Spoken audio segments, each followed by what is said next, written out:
Alright, so my name is AndhikaPratama. So today I'm going to present my novel. This is my novel with the title of Story of Your Lives and Other by Ted Chiang, published in 1998. So, short information about the book. So, for the genre, it's a science fiction genre, specifically the thoughtful, philosophical type of sci-fi.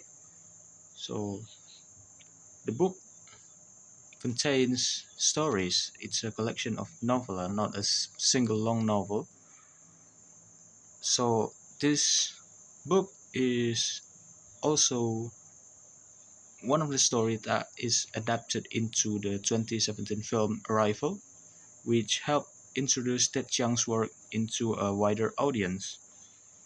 So I'm going to tell you about the summary of the book. So in one of the story, the in the novel, it follows the story of Dr. Louis Banks, a linguist recruited with aliens called heptapods that arrive on Earth. So her mission is to learn their language and understand why they've come. So the heptapods have two forms of language, but most important is their written one. So they are different from any human language. So each sentence is written as a complete circular symbol means you have to know the entire message before you even start writing it.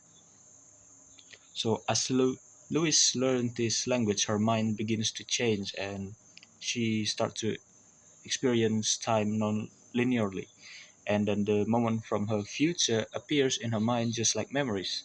So the novel switches between these two timelines. So the first one is her work with the aliens in the present, and then the scenes involving her daughters that slowly reveal themselves to be from the future. So the key turning point is when Louis realizes that the learning heptapod B allow her to perceive her whole life as one complete timeline. So in the story, there's no big battle, no alien war. This story is just more about understanding the connection and the emotional weight of seeing your future before it even happens. So right now I'm going to talk about the characters. There are, I can say, three main characters in this story. So the first one is Dr. Louis Bang.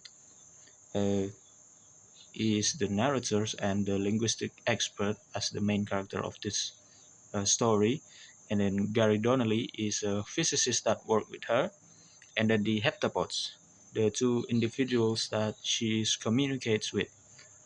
So for the character that I'm really interested with, probably Lewis, because she's not a hero in the traditional sci-fi scene. She's patient, thoughtful, and emotionally resilient. And what makes her compelling is her willingness to face the entire timeline of her life, even the painful parts once she understands the future.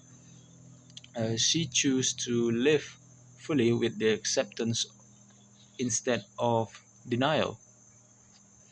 Uh, the themes that this book talks about, I think I can divide it into two uh, themes. Well, the first one is the nature of time itself. So the novel question the idea that time is linear.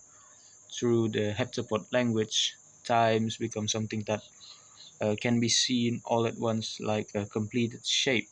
Now, this forces the reader to rethink how we understand the events, the choices, and the destiny.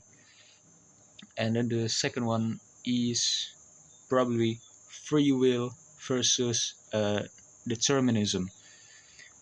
So there's one quote in the novel: if you know the future, are you still choosing your action, or are you simply following what's already said? So the story doesn't give a simple answer, it lets you to feel the dilemma through Lewis's emotional journey of learning the language. Uh, and the last part I want to talk about is the personal reflection about the novel. Uh, there's thing that I like about the novel. What I like about this novel is how it blends a powerful emotional story with a quite complex scientific concept.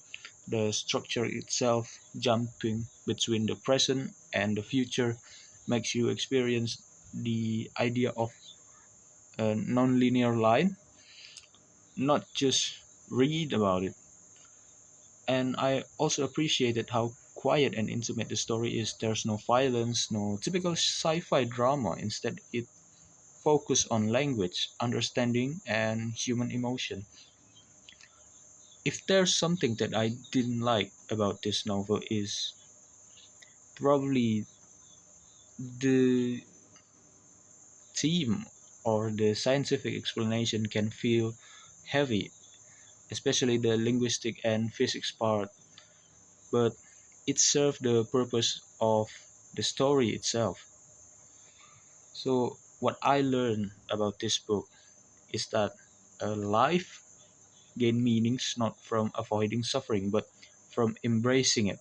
Even when you know it contains both joy and loss, the story asks a simple but powerful question. So, if you could see your entire life ahead of you, would you still choose it?